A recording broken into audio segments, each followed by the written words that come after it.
Bismillahirrahmanirrahim.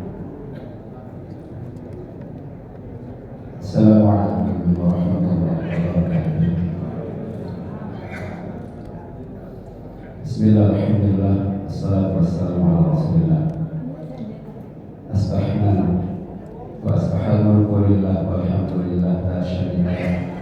La ilaha illa huwa wa ilayhi nusyur. Asbahna ala fitratil Islam wa kalimatul ikhlas wa ala dini nabiyina Muhammadin sallallahu alaihi wasallam wa ala millati abina Ibrahim hanifa wa ma kana minal musyrikin. Allahumma inna nas'aluka fi ni'matin wa afiatin wa sitrin fa'atim ala ni'mataka wa afiyataka wa sitraka fid dunya wal akhirah. Bismillahirrahmanirrahim. La yadurru ma ismihi syai'un fil ardi wa la fis samaa'i wa huwas sami'ul 'aliim. Bismillahirrahmanirrahim. La yadurru ma ismihi syai'un fil ardi wa la fis samaa'i wa huwas sami'ul 'aliim. Bismillahirrahmanirrahim. La yadurru ma ismihi syai'un fil ardi wa la fis samaa'i wa huwas sami'ul 'aliim. Alhamdulillah, para bapak, para ibu, para jamaah salat subuh di Masjid Al-Muslimun Rumput Barata, Surabaya, yang benar senantiasa dirahmati oleh Allah Subhanahu wa taala. Mari kita bersyukur kepada Allah Subhanahu wa taala dengan senantiasa berdoa di pagi yang indah ini.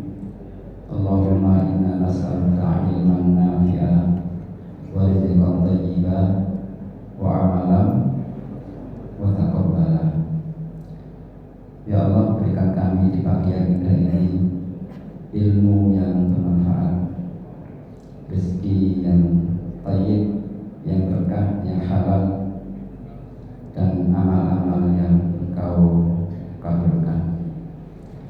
Alhamdulillah, di 10 hari di bulan Dzulhijjah, hari ini sudah memasuki tanggal 9 Dzulhijjah.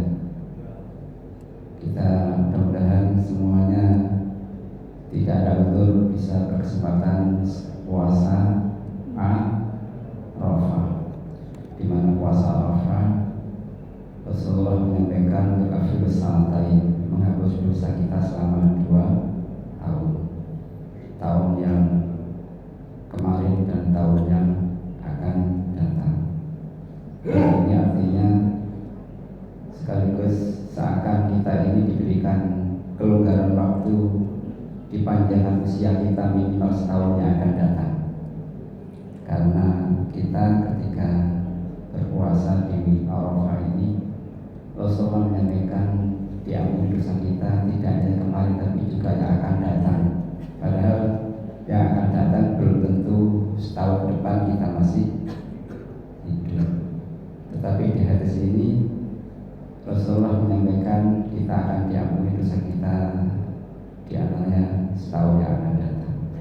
Itu pertanda Allah panjangkan usia kita minimal setahun lagi, insya Allah, mudah-mudahan. Bapak Ibu semuanya, kajian pagi ini kami ambil tema sadarkah kita, merujuk satu surat yang sangat terkenal, surat pendek saja. Kalau surat-surat panjang nanti lama. Surat yang 114, surat apa namanya kira-kira? Semua insya Allah hafal dan selalu dibaca, diulang-ulang, baik pada salat maupun sebelum tidur maupun untuk penjagaan diri kita, atau jadi wirid tilawah kita. Sebelum kami masuk di tema yang kita akan sampaikan, Al-Quran yang ada di hadapan kami ini merupakan wahyu Allah Subhanahu wa taala yang abadi, yang tidak akan pernah hilang, dan merupakan wahyu yang qadim, seperti halnya sifat Allah Subhanahu wa taala. Kalau saya tanya, Al-Quran dulu itu turunnya visual atau apa visual itu Pak? Visual tampak atau audio? Audio itu apa? Suara. Apakah yang terdengar atau yang terlihat? Ya, yang terlihat atau yang terdengar? Gimana jawabannya? Yang terdengar. Ya, berarti audio lewat pendengaran. Lewat pendengaran. Ini mukjizat Allah Subhanahu wa taala. Berbeda dengan mukjizat yang Allah Subhanahu wa taala turunkan kepada para nabi dan rasul selain Rasulullah SAW.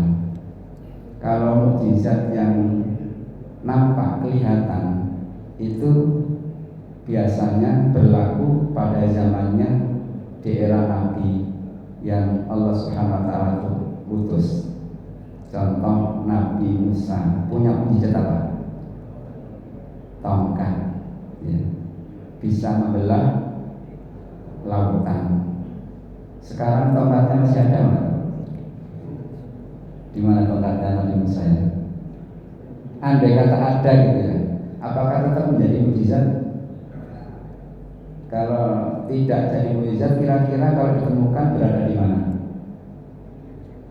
Di museum. Ya, di museum ya. Coba kalau kemudian di museum lalu ada orang yang mengambil, sengaja ngambil, diizinkan, kemudian bisa nggak kira-kira bisa membelah lautan? Nggak bisa nih. Dibawa ke Suramadu dan dilemparkan kemudian terbelah. Kira-kira gitu nih. Bisa atau tidak? Ya, itulah berbeda dengan Al-Quran.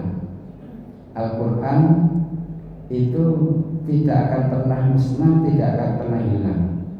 Itu bedanya mukjizat Rasulullah berupa Al-Quran dengan mukjizat para nabi yang lainnya.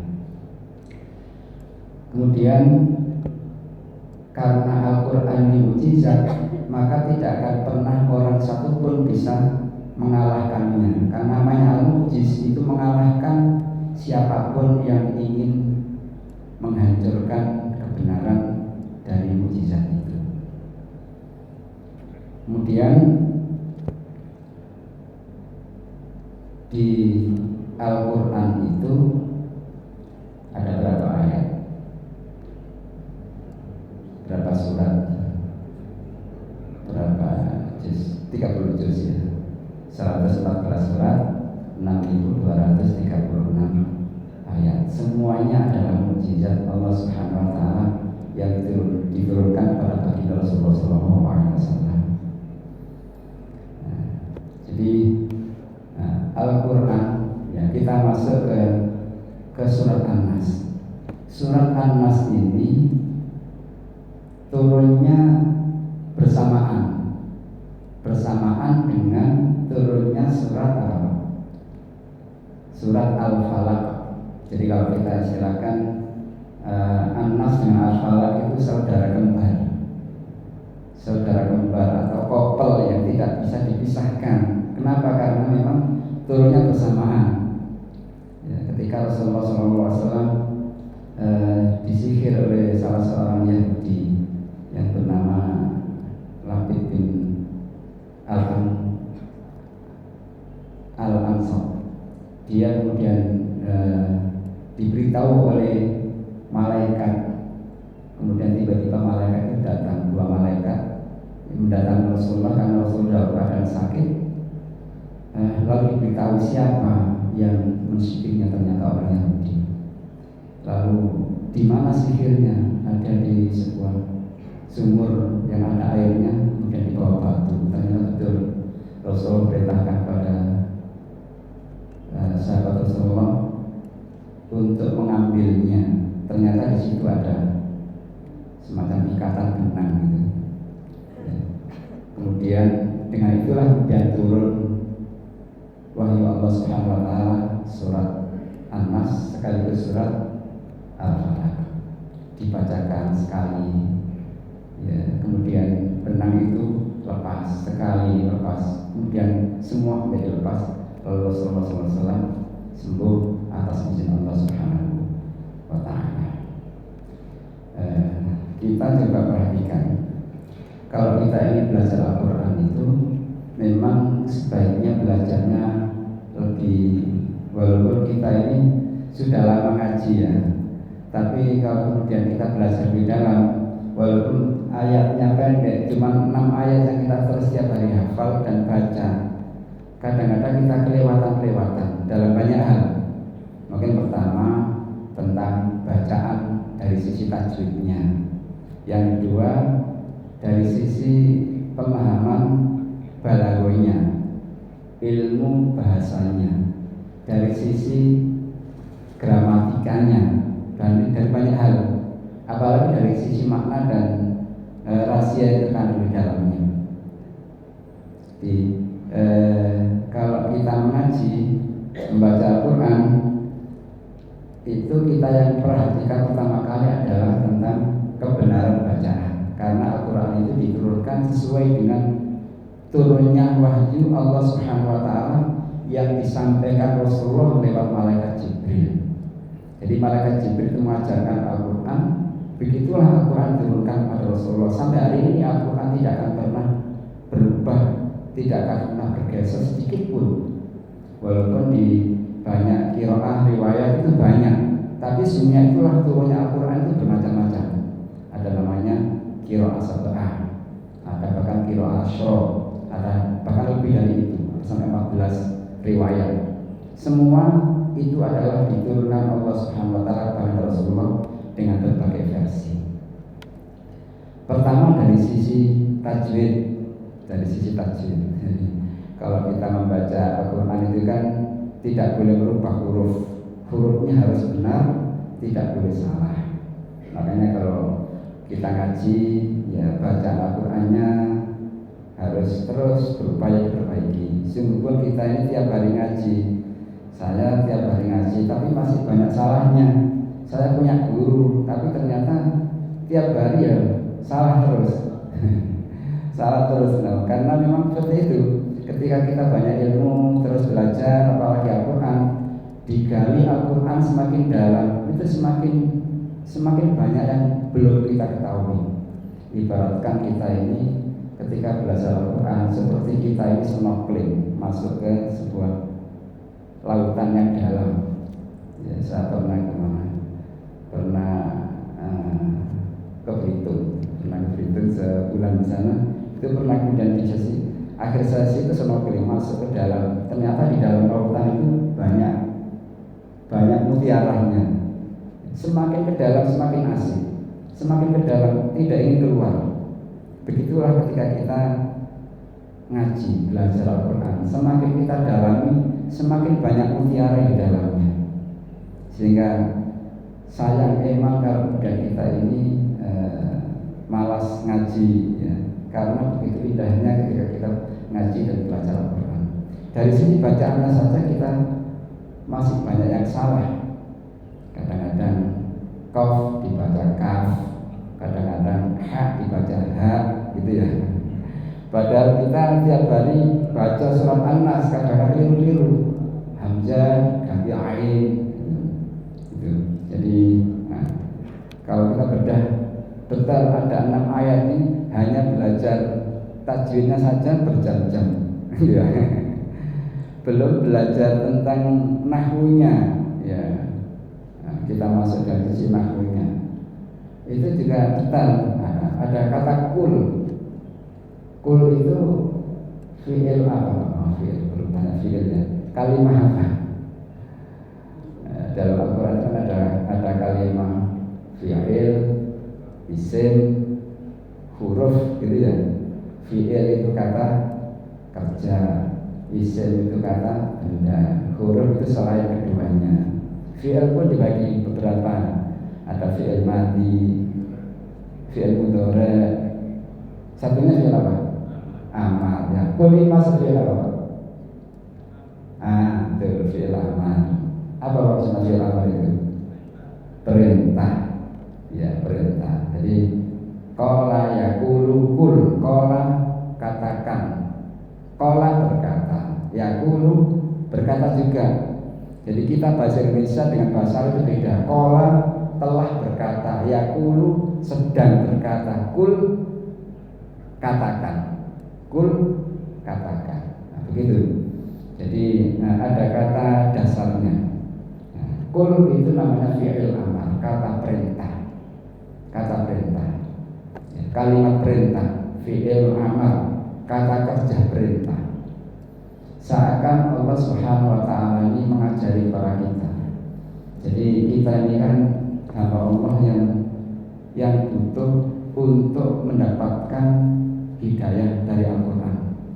Allah sengaja mengajari Rasulullah secara langsung, redaksinya dari Allah Subhanahu wa taala. Ibaratkan kita ini sebagai orang tua lalu mendidik, mengajari anak-anak kita. Kalau saya sebagai guru ngajar anak-anak kita, itu anak-anak itu belum tahu perkataan yang benar seperti apa. Maka kita mengajari bagaimana berkata yang benar. Ya. Bahkan di sini diajari bagaimana kita diajari berdoa kepada siapa? Kepada Allah Subhanahu wa taala.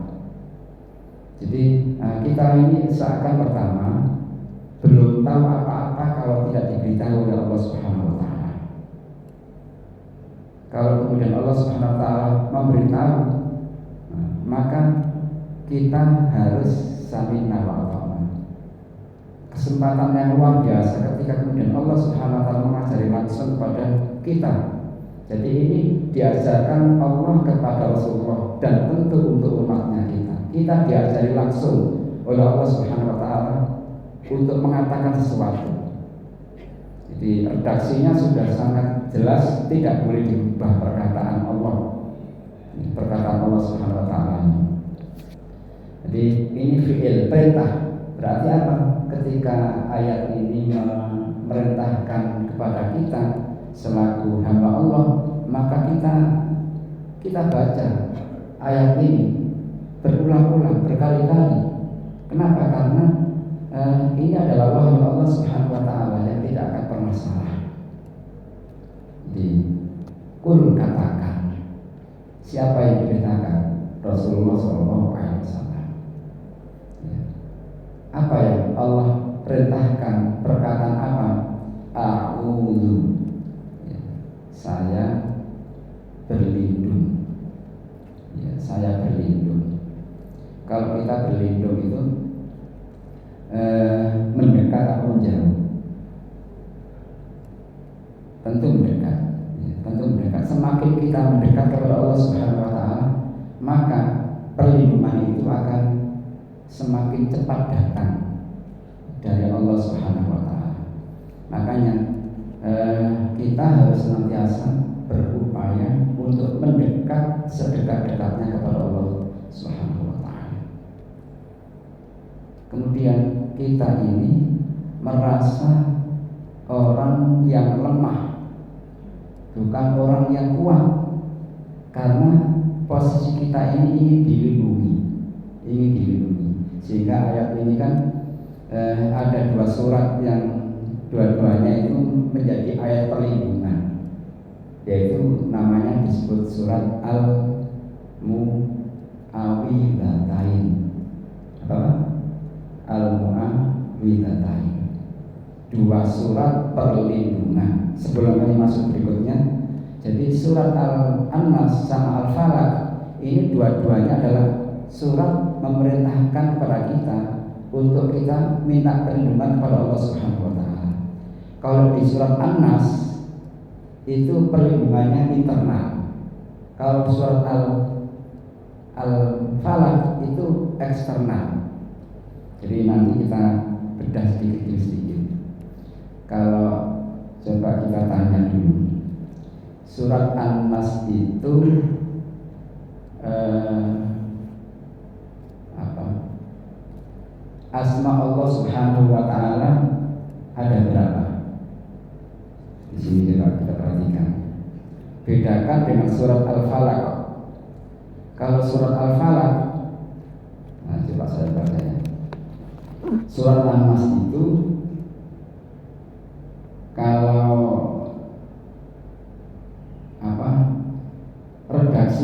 yang menjelaskan tentang asma Allah. Coba kita perhatikan, kita baca Qul a'udzu bi rabbin nas. Pertama Rabb, yang kedua Malikin nas, dua. Ketiga Ilahin nas, berapa? Tiga asma Allah Subhanahu wa ta'ala. Kita meminta perlindungan kepada Allah Subhanahu wa ta'ala dengan tiga nama Allah. Rabb, Malik sama Ilah. Rabb, Malik sama Ilah. Minta perlindungan dalam satu bab. Ya, dalam satu bab apa? Min syarril waswasil khannas. Kalau di surat Al-Falaq itu berbeda, ya, bahkan kebalik. Ya. Minta perlindungannya kepada Allah Subhanahu wa ta'ala itu, ya, Rob, kata Robnya cuma satu, Qul a'udzu birabbil falaq. Nah, kemudian minta perlindungannya itu tentang 4 hal, tapi 4 hal sifatnya eksternal, dari hal-hal yang dari luar. Min syarri ma khalaq wa min syarri ghasiqin idza waqab wa min syarri naffasati fil 'uqad. Empat hal-hal buruk yang kita minta agar Allah Subhanahu wa ta'ala melindungi kita dengan menyebutkan satu asma Allah Subhanahu wa ta'ala, yaitu Rabb. Allah Subhanahu wa ta'ala zat yang mengatur, yang memelihara, yang merawat, banyak kata makna dari Rabb itu. Jadi kira-kira kalau saya tanya, dalam diri kita, kalau kita minta perlindungan, lebih berat mana, ancaman dari dalam atau ancaman dari luar? Ya, biasanya lebih berat ancaman dari dalam, ya, dari dalam.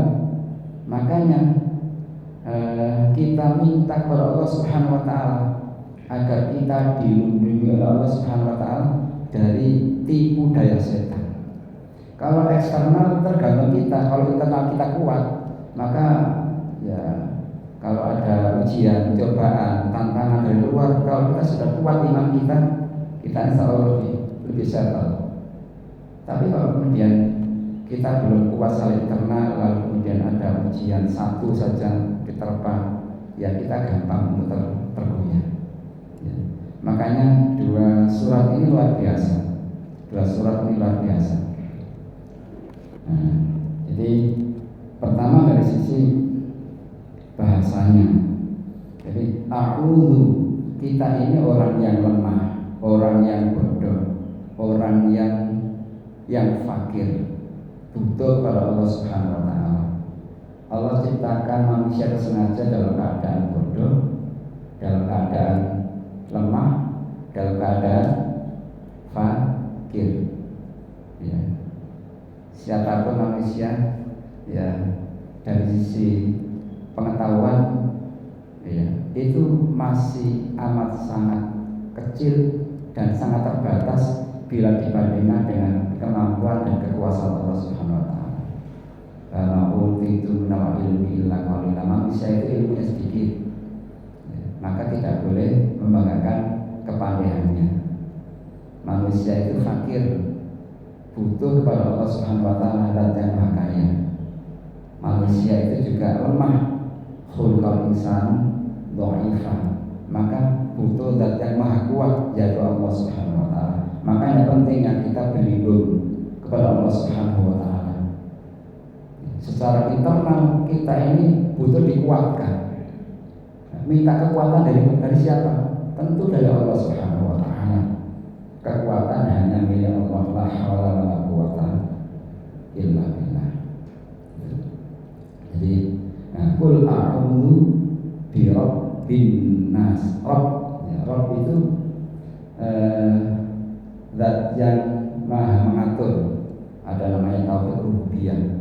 Ya, keyakinan kepada kita kepada Allah Subhanahu wa ta'ala bahwa Allah Subhanahu wa ta'ala itu yang menciptakan manusia, yang merawat manusia, yang mengatur manusia, yang memelihara manusia, yang mencukupkan rezekinya kepada setiap makhluknya. Itu namanya roh. Itu. Nah, jadi kita mengatakan kepada Allah Subhanahu Wa Taala dan yang maha mengatur segalanya. Manusia itu tidak punya kemampuan sedikit pun kecuali atas kehendak Allah Subhanahu Wa Taala. Apalagi kemudian Malikin Nas, apa bahasa artinya Malikin Nas, rajanya manusia, baik di dunia lebih di akhirat, yang memiliki, yang menguasai, pemilik manusia, yang menguasai manusia. Maka kita ini sesungguhnya hamba Allah yang harus tunduk dan patuh kepada Malik, pemilik manusia itu Allah Subhanahu Wa Taala. Manusia tidak punya apapun di dunia kecuali semuanya itu adalah semata dari Allah. Bahkan ya, apa yang kita miliki di dunia, rumah, tanah, mobil, bahkan diri kita itu milik Allah Subhanahu Wa Taala. Allah yang memiliki semuanya, yang memiliki, yang mengatur, yang menguasai hanya Allah Subhanahu Wa Taala. Pemilik semua adalah Allah. Manusia tidak punya kepemilikan mutlak, hanya sifatnya pinjam pakai. Jadi kita ini Allah yang memiliki, ya, kita hanya memakai atas kehendak Allah Subhanahu Wa Taala. Sehingga kemudian kalau orang itu ingin mengejar kekuasaan, mengejar jabatan, lalu dia tidak kembalikan kepada Allah Subhanahu Wa Taala, maka Allah berhak untuk mengambil setiap saat. Ya. Jadi ayatnya Qulillahumma malikal mulki tu'til mulka man tasha wa tanzilul mulka man tasha wa tu'izzu man tasha wa tudhillu man tasha bi yadikal khair innaka ala kulli syai'in qadir. Jadi yang mengangkat derajat itu Allah, yang menurunkan derajat itu Allah Subhanahu Wa Taala, yang merendahkan itu Allah, yang meninggikan juga Allah Subhanahu Wa Taala. Jadi Allah zat yang menguasai atas segala sesuatu. Pemilik sesungguhnya hanyalah Allah. Hakikat kepemilikan manusia itu hanya sifatnya sementara dan hanya diberikan kemampuan untuk memakai semata. Ketika sudah manusia meninggal dunia, maka ya semua sudah lepas, tidak bisa menguasai apapun. Kepemilikan mutlak hanya milik Allah Subhanahu Wa Taala. Ilahin nas, ini ilah. Selain Allah itu Rabb, Malik juga ilah, zat yang wajib kita sembah. Sesembahan manusia kita harus menyembah semata kepada Allah Subhanahu Wa Taala. Kalau kita menyadari bahwa kita ini lemah, butuh kepada Allah, kita ini tidak punya kepemilikan apa-apa, semua milik Allah, maka wajib atasnya kita menyembah hanya kepada Allah Subhanahu Wa Taala. Karena itu kita di dunia kan tugasnya hanya mengabdi, menyembah, beribadah semata kepada Allah Subhanahu Wa Taala. Tidak ada pengabdian kepada selain Allah. Ya, la ilaha illallah itu diantara maknanya adalah la ma'budah illallah. Tidak ada yang wajib disembah kecuali kepada Allah Subhanahu Wa Taala. Pengabdian kita kepada selain Allah itu hakikatnya kita kembalikan pengabdian kita kepada Allah Subhanahu Wa Taala. Kalau kita sebagai abdi negara, hakikatnya kita ini sebagai khalifah di dunia untuk mengabdi kepada Allah Subhanahu Wa Taala, mengatur alam ini, mengatur dunia ini. Jadi pengabdian itu kepada Allah Subhanahu Wa Taala, bahkan pengabdian kepada Allah itu harus ikhlas semata lillahi ta'ala. Ya. Jadi Allah tidak memerintahkan kita untuk menyembah kecuali menyembah dengan ikhlas. Wa ma umiru illa liya'budullaha mukhlishina lahu-d-din. Allah tidak perintahkan untuk beribadah kepada Allah Subhanahu Wa Taala kecuali dengan ibadah seikhlas-ikhlasnya, semata mengabdi, ya, semata mengamalkan agama yang kita cintai ini. Kenapa? Karena memang ada orang itu mengakui ya pemberian Allah, ya, semua datanya dari Allah, tapi tidak mengakui Allah Subhanahu wa taala sebagai zat yang harus kita sembah. Menyadari bahwa Allah Subhanahu wa taala itu yang menguasai kita, tapi tidak ada pengabdian kepada Allah Subhanahu wa taala. Itu tidak boleh, harus tiga-tiganya, selain Allah sebagai Rabb, selain Allah juga sebagai Malik, Allah juga sebagai Ilah, Tuhan satu-satunya yang wajib kita sembah. Ilahun nas. Ketika kita kemudian sudah bermohon berlindung pada Allah Subhanahu wa taala, makanya kalau kita ini berdoa, itu kan dituntunkan untuk memuji dulu kepada Allah Subhanahu wa taala. Allah yang zat yang maha segalanya.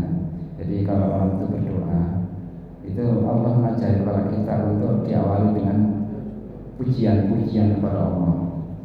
Ya, di Al-Fatihah jelas, Alhamdulillahirabbil alamin. Kemudian di ayat berikutnya, ihdinas shiratal mustaqim.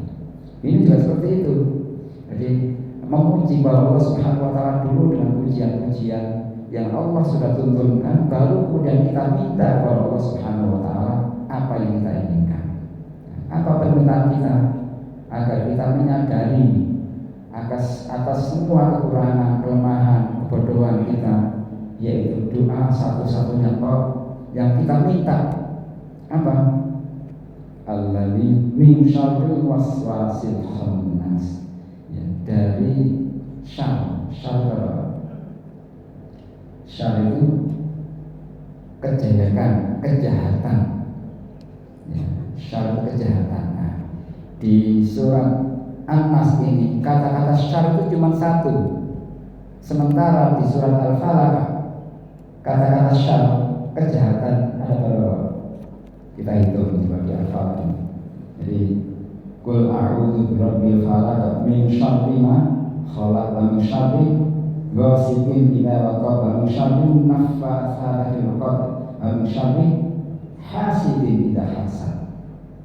Di surat Al-Falaq kata-kata syar ada 4, sementara di surat An-Nas syarnya cuma 1.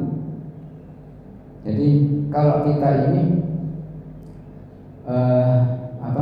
minta perlindungan pada Allah Subhanahu wa taala dari sisi eksternal, walaupun kejahatannya amat sangat banyak di depan kita, kita hanya minta kepada Allah Subhanahu wa taala dengan satu nama saja. Itu seakan menggambarkan memang perjuangan untuk melawan eksternal itu lebih mudah, walaupun yang menyerang banyak kanan kiri depan belakang. Tapi kalau kita sudah kuat, maka dengan perlindungan pada Allah Subhanahu wa taala dengan satu asma Allah sudah cukup benteng kita. Sementara kalau kita ini ingin agar kekuatan ruhiyah kita, kekuatan batin kita ini goyah, ya, dengan 2 ancaman besar, maka kita minta perlindungan pada Allah Subhanahu wa taala dengan 3 asma Allah Subhanahu wa taala. Jadi kita juga diajarkan oleh Allah Subhanahu wa taala ketika bermohon pada Allah itu juga boleh dengan wasilah asma Allah. Walillahil asmaul husna fad'uhu biha. Dan dengan nama Allah Subhanahu wa taala yang baik, maka berdoalah sesuai dengan kehendak kita. Itu. Jadi kalau kita ingin Allah limpahkan rezeki, maka Allah ar-Razzaq. Ya, kalau kita ingin mendapatkan ilmu, Allah al-Alim. Begitu seterusnya, sesuai dengan sifat Allah Subhanahu wa taala, asma-asma Allah Subhanahu wa taala. Jadi ini menegaskan memang pengaruh dari dalam itu lebih berat. Makanya kan godaan nafsu yang datang dalam diri kita itu amat sangat berat dibandingkan dengan godaan-godaan yang dari luar. Jadi ibaratkan kalau kita ini di rumah tangga kita kalau ingin harmonis bahagia, rumah tangga kita ini tidak ada godaan dimanapun, maka memang lingkungan keluarga harus kondusif. Ayahnya harus salih, ibunya harus salihah, anaknya juga harus salihah pula, seperti Nabiullah Ibrahim alaihissalam. Ya, begitu berat godaan Nabi Ibrahim ya. Jadi luar biasa. Tetapi memang Allah sudah desain sedemikian rupa. Nabi Ibrahim itu sosok keluarga yang memang menjadi contoh figur keteladanan akan kuatnya iman dan tauhid kepada Allah Subhanahu wa taala. Jadi Ibrahim sosok manusia yang tangguh imannya. Ya. Kemudian istrinya, siapa istrinya? Istrinya siapa? Hajar. Imannya jika luar biasa tangguhnya, melahirkan seorang anak yang hebat pula, Nabi Ismail alaihissalam. Ya, sehingga ujian, cobaan, bahkan ujian Allah Subhanahu wa taala yang datang kepada beliau kuat untuk diimbangnya dengan ikhlas, dengan sabar, dengan ridho, menerima semua ujian Allah Subhanahu wa taala. Sehingga kalau secara internal keluarga itu sudah solid, sudah kuat, maka ujian dari manapun insya Allah lebih satu, lebih kuat. Jadi orang itu kadang-kadang ketika tidak kuat di dalam, maka ada serangan dari luar jebol gitu ya. Bahaya. Sehingga memang kekuatan keluarga itu amat sangat dibutuhkan. Walaupun eranya seperti ini ya tergantung internal kita, tergantung kita. Jadi justru ini yang lebih bahaya. Kenapa? Jadi yang membisikkan min syarril waswasil khannas. Jadi dari kejahatan setan yang tidak terlihat, yang tersembunyi. Ya. Jadi setan itu karena musuh kita yang tidak nampak, maka jauh lebih berat daripada yang nampak. Gitu. Karena setan tidak nampak, maka seakan-akan tidak ada musuh. Padahal setan itu menggoda kita setiap saat, setiap kesempatan, dari depan, dari belakang, dari bawah, dari atas, terus. Lewat siapa? Lewat apa saja. Jadi dari ibadah kita digoda, dari pengaruh dosa kita digoda, ya, dari keluarga kita juga goda, dari harta kita juga goda, dari jabatan kita. Banyak cara setan menggoda, karena setan itu sudah profesional. Jadi ini seakan-akan menjelaskan kepada kita musuh kita ini tidak amatiran tapi profesional. Sementara kalau kemudian iman kita tidak terus kita upgrade, maka pasti kita akan kalah. Pasti kita akan kalah. Kayak kita ini sekarang bulan Dzulhijjah. Bulan Dzulhijjah itu kan bulan ujian, ya. Ujian apa? Ujian keimanan kita.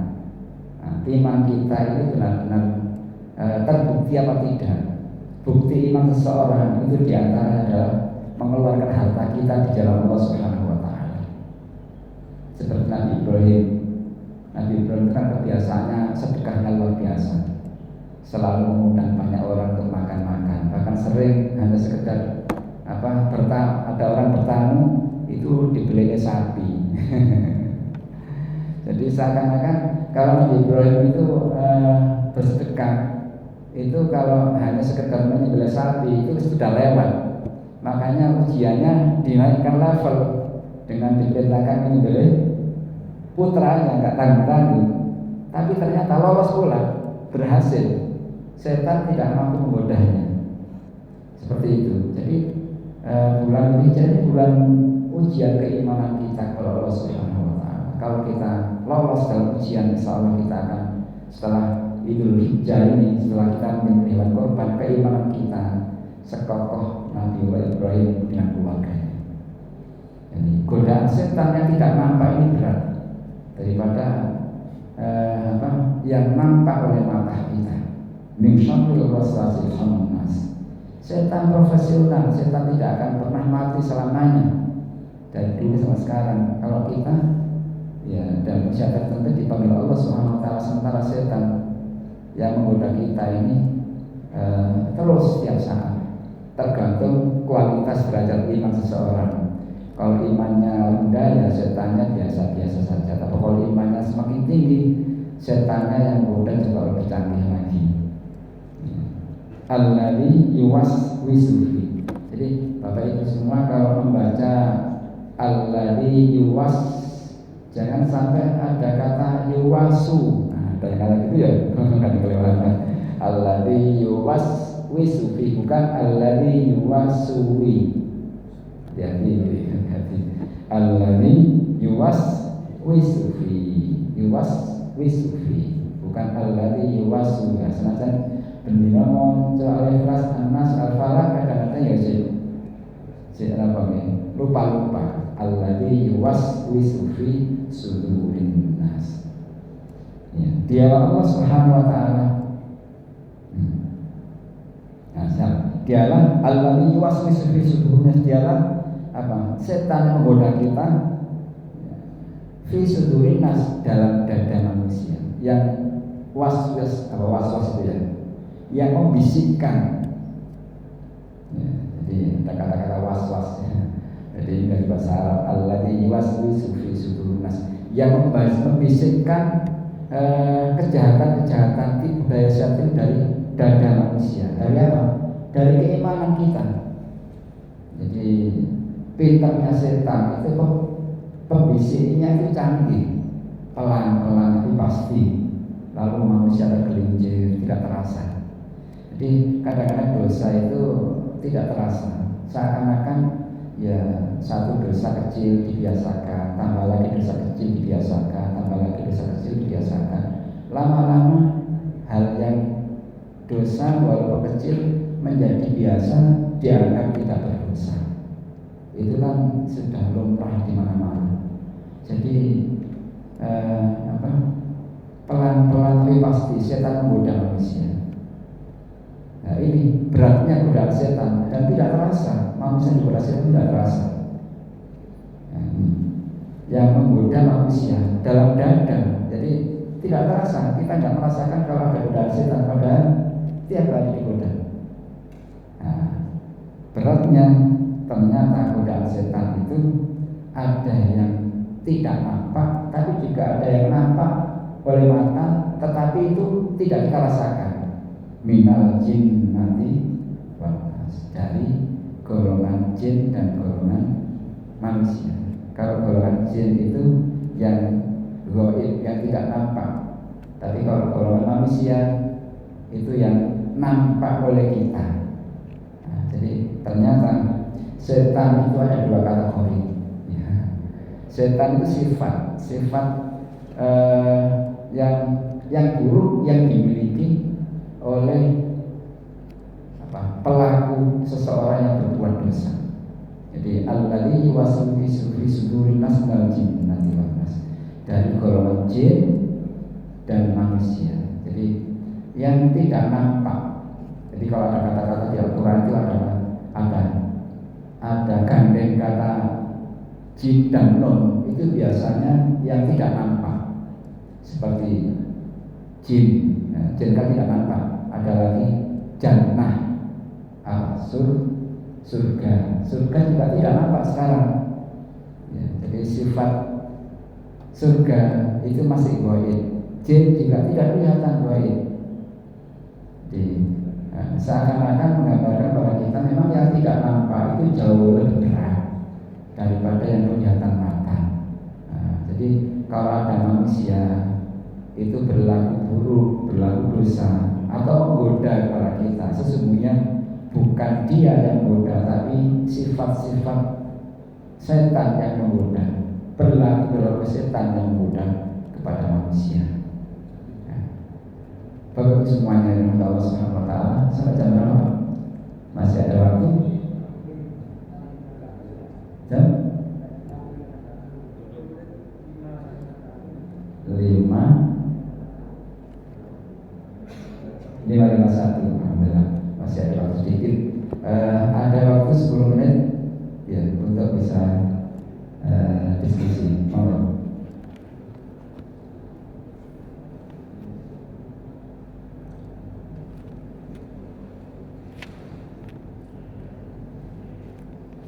Jadi ini kalau kita belajar Al-Quran, memang tadi di awal saya sampaikan bahwa Al-Quran itu adalah wahyu yang bersifat pendengaran, sehingga ketika kita mengambil faidah dari Al-Quran, itu yang paling mudah adalah dengan mendengar. Allah sampaikan, wallahu akhrajakum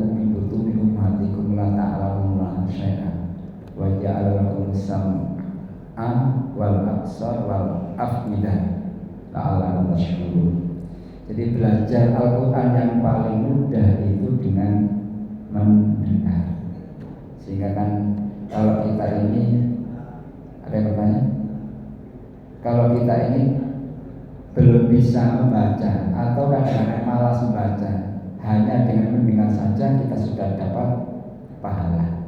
Jadi level orang belajar Al-Quran itu pertama dengan mendengar. Ya, kalau sudah biasa mendengar, kita akan level dengan melihat, membaca. Kalau sudah bisa membaca dengan lancar, kita akan level dengan memahami lewat hati kita. Nah, mendengar, membaca dan memahami. Maka ayatnya itu sam'a wal absar wal afidah. Jadi dua-duanya, tiga-tiganya kita manfaatkan fungsi organ tubuh kita untuk mengambil faedah dari Al-Quran, dari pendengaran kita, dari penglihatan kita, dari pemahaman kita lewat hati kita, bahkan keyakinan kita untuk kita amalkan. Jadi kalau kita hanya sekedar mendengar saja, insya Allah sudah dapat pahala dari Al-Quran yang kita dengar. Itulah luar biasa Al-Quran. Jadi jangan malas untuk bersama Al-Quran walaupun hanya sekedar mendengar murotal di Al-Quran di rumah. Jadi insya Allah dapat pahala. Nah, maka kalau kita ingin dapat pahala banyak di rumah walaupun tidak membaca, perdengarkan Al-Quran saja. Jadi jika Al-Quran itu dibaca maka dengarkan, insya Allah kita dapat rahmatnya dari Allah lewat Al-Quran yang kita baca, kita dengarkan. Itu. Tapi ya masa kita mendengar terus ya harus kita juga manfaatkan potensi mata untuk bisa melihat dan membaca Al-Quran setiap hari. Nah, jadi kita dengarkan Al-Quran, kita baca Al-Quran, kita fahami Al-Quran, kemudian yang penting kita amalkan Al-Quran dalam hidup kita sehari-hari. Insya Allah hidup kita akan mulia. Orang yang bersama Al-Quran dia akan menjadi mulia. Walaupun sekedar mendengar kita mulia daripada mendengarkan hal yang tidak jelas gitu. Jadi sambil boleh nggak mendengarkan Al-Quran dengan tiduran gitu ya? Nggak apa-apa ya. Jadi untuk pengantar tidur diperdengarkan murotal. Insya Allah kita dapat pahala, dapat rahmat kalau kita benar-benar sampai ketiduran tidak apa-apa. Tertidur, jadi yang ngaji murotal kita sudah tidur, insya Allah tidur kita berbahagia. Nggak apa-apa. Jadi kalau saran saya tiap hari walaupun kita ini tidak rutin lama membaca Al-Quran, ya perlama untuk mendengarkan tilawah murotal.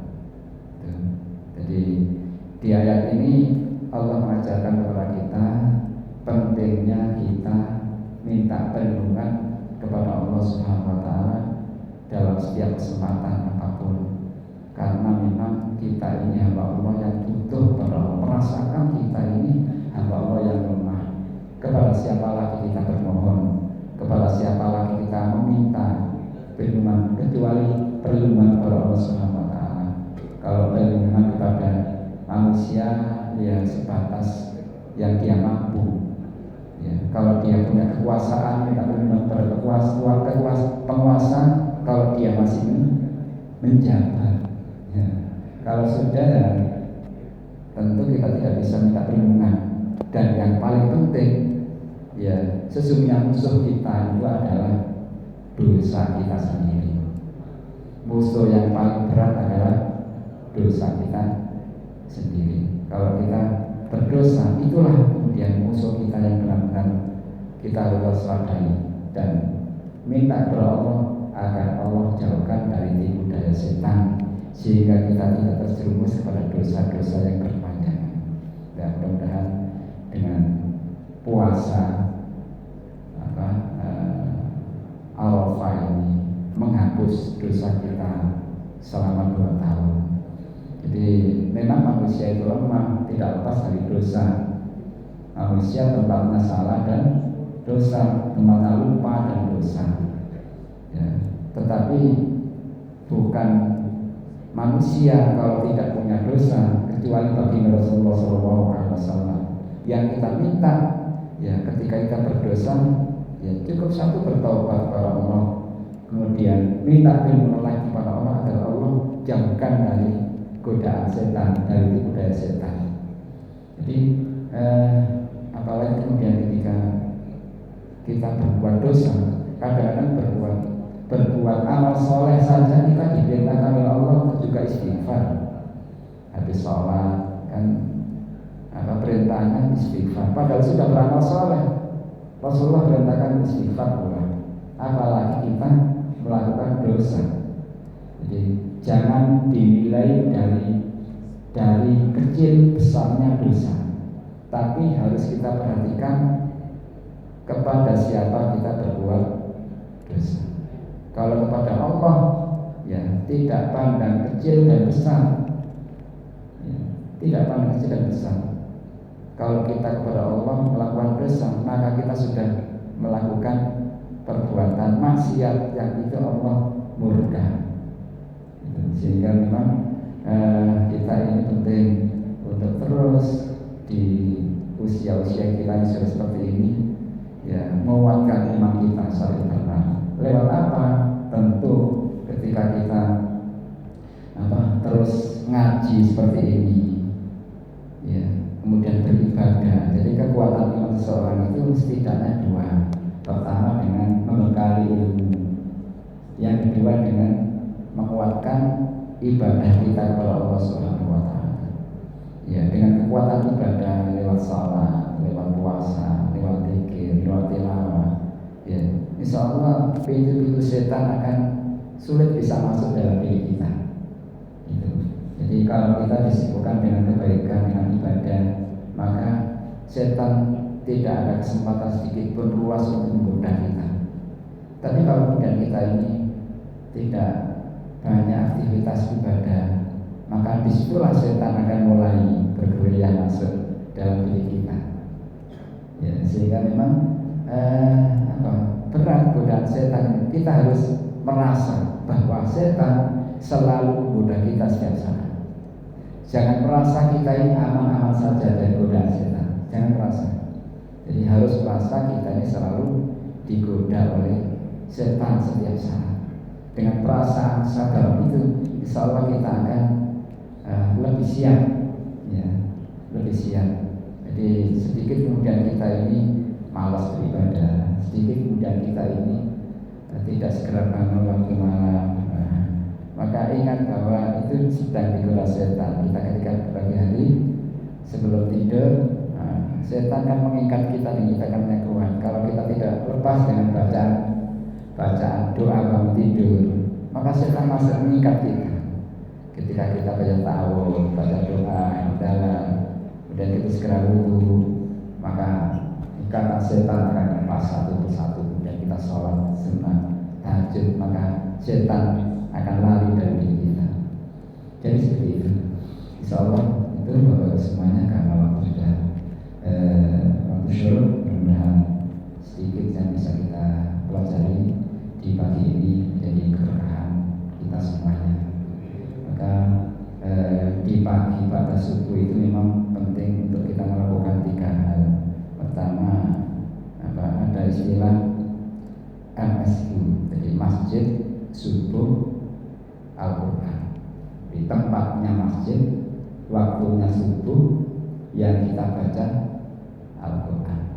Ya, jangan lepas dari masjid di waktu subuh dan bersama Al-Quran, walaupun cuma membaca beberapa ayat. Ya, insya Allah itu menjadi keberkahan kita. Amin ya rabbal alamin. Mari kita dengan bacaan doa. A'udzubillahi minasyaitonir rajim. Allahumma shalli wa sallim wa barik ala sayyidina Muhammad wa ala alihi wa ashabihi ajma'in. Alhamdulillahi rabbil alamin. Allahumma ighfir lana dhunubana wa li walidina warhamhum kama rabbawna shaghira.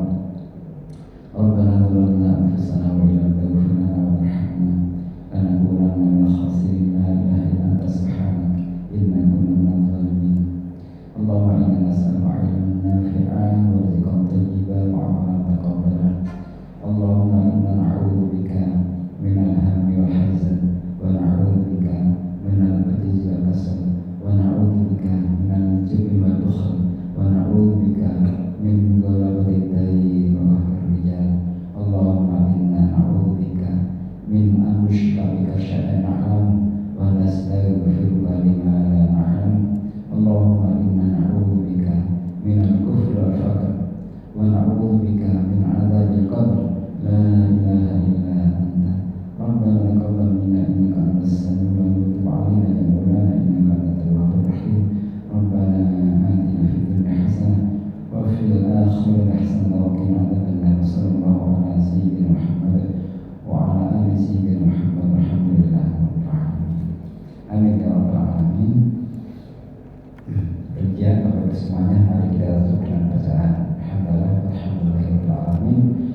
sifat astagfirullahaladzim, doa kafaratul majelis. Subhanallah wa bihamdihi, asyhadu